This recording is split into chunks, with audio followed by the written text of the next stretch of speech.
Hello students, आगे बढ़ते हुए आज हम प्रश्नावली 1.1 का प्रश्न क्रमांक 2 हल करना सीखेंगे। सवाल दिया गया है कि पूर्णांकों के निम्नलिखित युग्मों के एचसीएफ और एलसीएम ज्ञात कीजिए तथा इनकी जांच कीजिए कि दो संख्याओं का गुणनफल बराबर एचसीएफ गुणित एलसीएम है। प्रश्न 2 के अंदर 3 सवाल हमें दिए गए हैं। पहला सवाल 26 और 91, दो संख्याएं हमें दी गई हैं 26 और 91। तो इसमें करना क्या है, हर सवाल में दो दो संख्याएं हैं। ये आप देख रहे हो, यहाँ 510 और 92 है, यहाँ 336 और 54 है। तो हर सवाल में दो दो संख्याएं हैं। करना क्या है, इन दोनों संख्याओं का सबसे पहले एचसीएफ निकालना है, फिर उनका एलसीएम निकालना है, फिर जांच करनी है।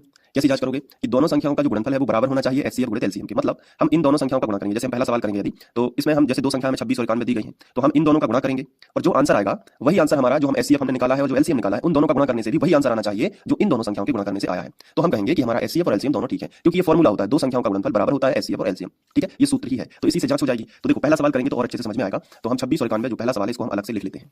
तो पहला सवाल हमने लिख लिया 26 और 91। तो कैसे करना है, बहुत ध्यान से देखिए। सबसे पहले अगर आप तरीके से हल करेंगे जैसा बोर्ड एग्जाम में करना है, तो आपको लिखना चाहिए दी गई संख्याएं। तो सबसे पहले आपने लिखा दी गई संख्याएं, और वो दोनों संख्याएं कौन कौन सी हैं, 26 और 91। तो यहाँ नीचे लिखोगे 26 और 91, ये दोनों संख्याएं आपको लिख लेनी है। इसके बाद आपको क्या करना है कि 26 के अभाज्य गुणनखंड निकालना है और 91 की। तो यहाँ पे लिखोगे, पहले लिखोगे 26 के अभाज्य गुणनखंड, फिर लिखोगे 91 के अभाज्य गुणनखंड और बराबर यहाँ और बराबर यहाँ, इतना कर लोगे। ठीक है, अपने आप से पूछते जाओ कि हाँ इतना कर लेंगे। ठीक है, अब रफ पेपर पे जाना है आपको, मतलब रफ वर्क करना है थोड़ा सा। तो मैं रफ वर्क जो है उसके लिए अलग पेज का यूज कर लेता हूँ। ये देखो, यहाँ पे आपको सबसे पहले 26 के अभाज्य गुणनखंड निकाल देने हैं। तो 2 से अपन ट्राई करेंगे। सबसे पहले 2 एकम 2, एक बार चला गया। अब 6 में 2, तो 2 तिया 6, 3 बार चला गया। तो 13 दूनी 26। ठीक है, अब 13 एक अभाज्य संख्या है, 13 में 13 का ही भाग जाता है, याद रखिएगा। तो 13 एकम 13, तो कितना आया 13 गुणित 2। तो यहाँ पे लिख दो 13 गुणित 2, या आप लिख सकते हो 2 गुणित 13, दोनों सही है, टेंशन मत लो। इसके बाद अब हम निकालेंगे 91 के अभाज्य गुणनखंड। तो मैं 91 के अभाज्य गुणनखंड यहाँ पे आपको अलग से दिखाऊंगा। तो 91 हमने लिखा। इसके बाद अब हम ट्राई करते हैं 2 से। तो 2 से इसमें नहीं जाएगा, क्योंकि इकाई अंक विषम संख्या है।